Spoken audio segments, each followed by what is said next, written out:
हाँ हो मितान काय हो तर तू तो कैसे आजकाल फलायण मग मुकाल बैठा रे हो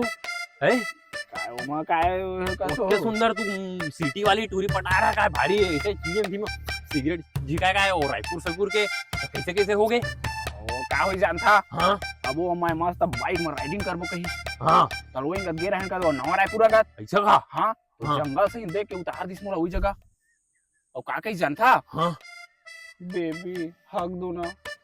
तो वो कौन सा बड़े बात का दिसो बढ़िया तो कहीं से अकेला अकेला पैसे था मैं कहीं कहे हो नहीं नहीं लगाते हाँ बोल बेबी हक दो कहा तरी से तो मैं दत्त का हक दे वही जगह तो मोला छोड़ दिस जाना जब मैं क्या गलत करे तू मोल बतावा दे मां छी हो किसे नंगरा महिन गया हो हक हक दे मतलब ऐसे गले लगाते हो तुला हक दे तुम तो इस जगह नहीं पर कैसे चोदू आदमी हो तो मैं का जानी गरीब आदमी भात खाए स्कूल में पढ़े इंग्लिश इंग्लिश नहीं पढ़ कहा तो उसका ताल नहीं जानिया हो गले मिलनी का दिसो हक दे पूरा